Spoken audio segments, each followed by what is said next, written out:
Reciprocal teaching consists of a set of strategies that are first introduced and modeled by the teacher and then used by students in pairs or in small groups.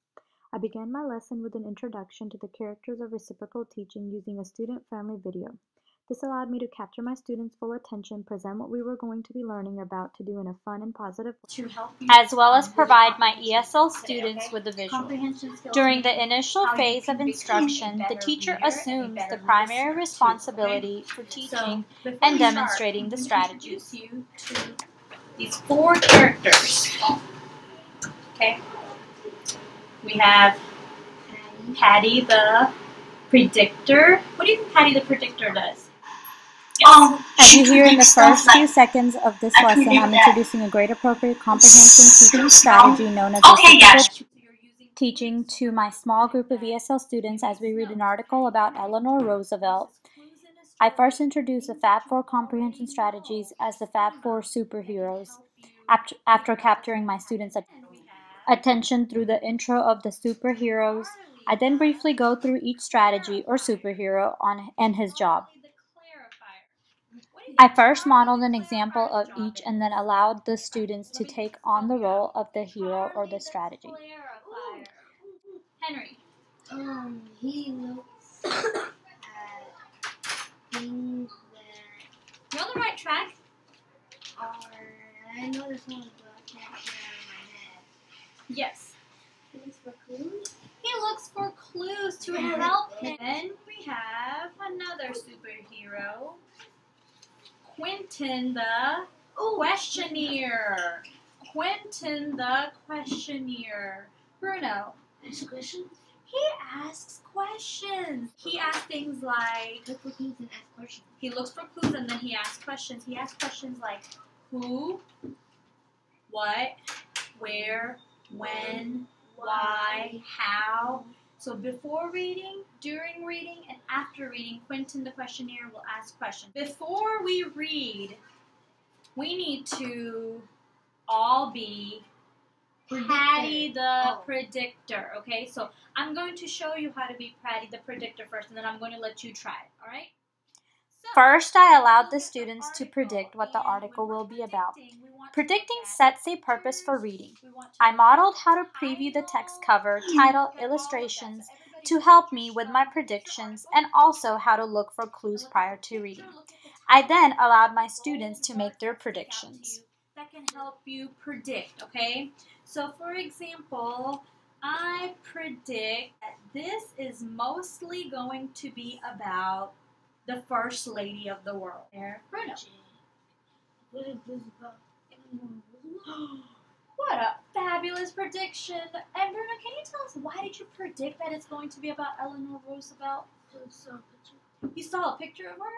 Look at that second. After making our predictions, we used our Fab 4 graphic organizer to write down our predictions.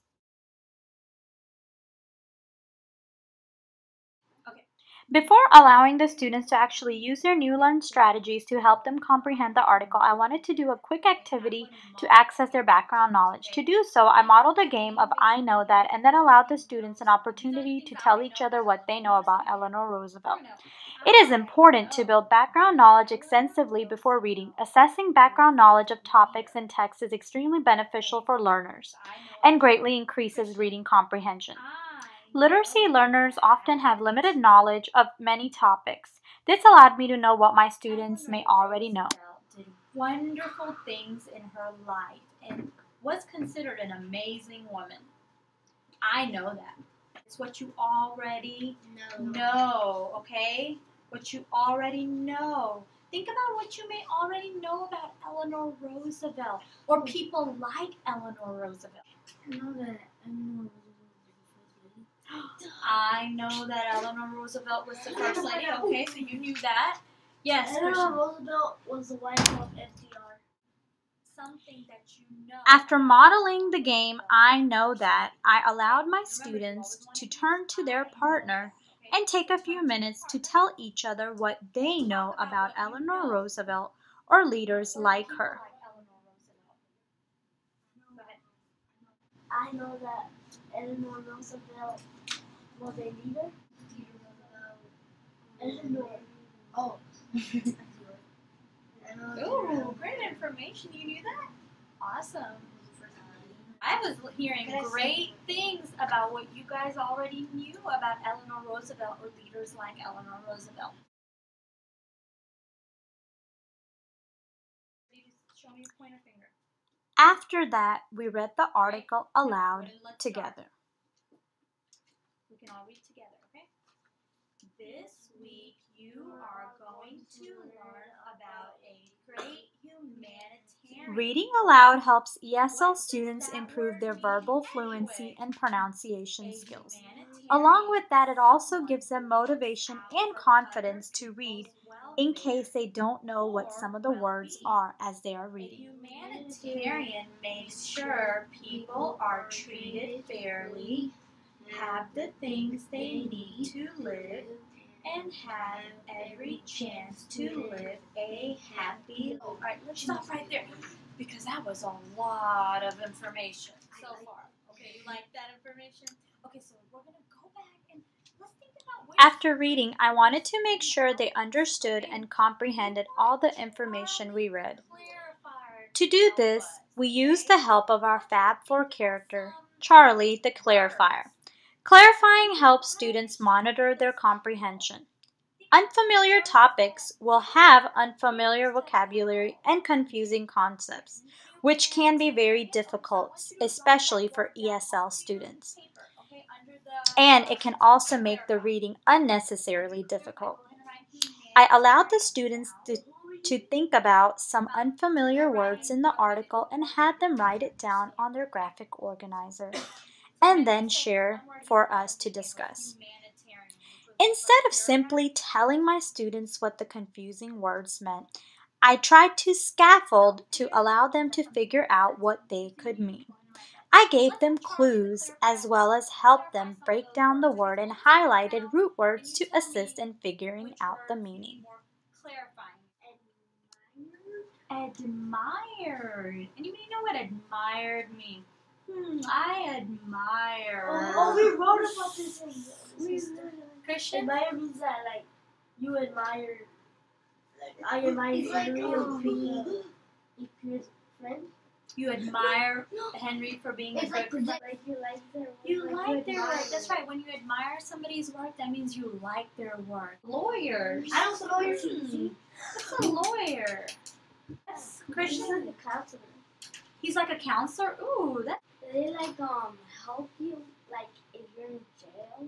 Okay, they can help you when you're in jail. No, it's truth, yeah. My dad talked about it's when like they help you, like they try and support you.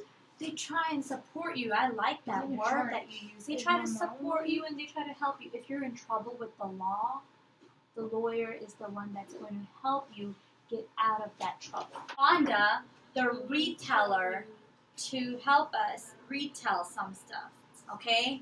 So when we're retelling, guys, we are summarizing. Next, I wanted to help my students learn how to retell or summarize what they read.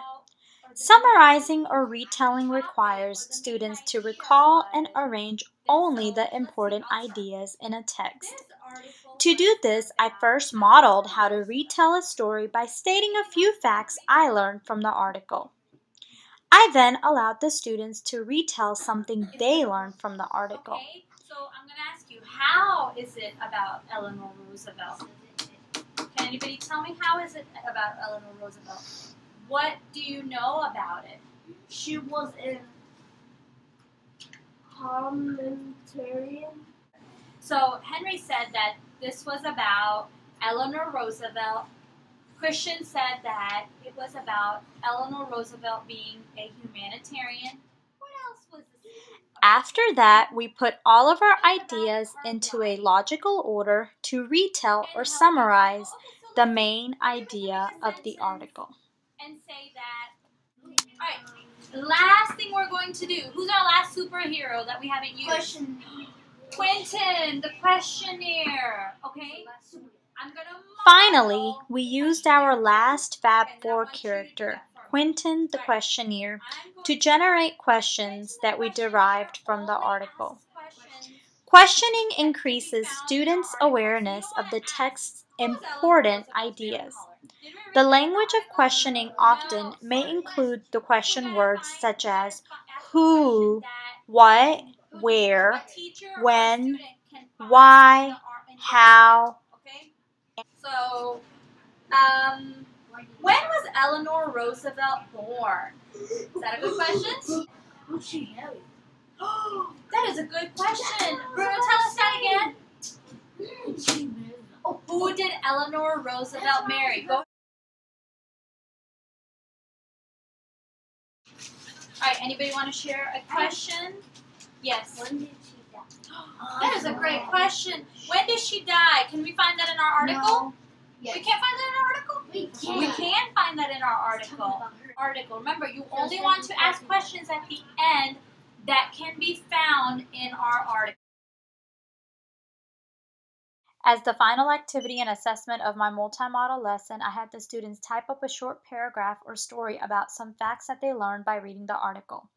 I kept this assignment very open-ended to give them lots of freedom for creative thinking using their own words based on what we had just read.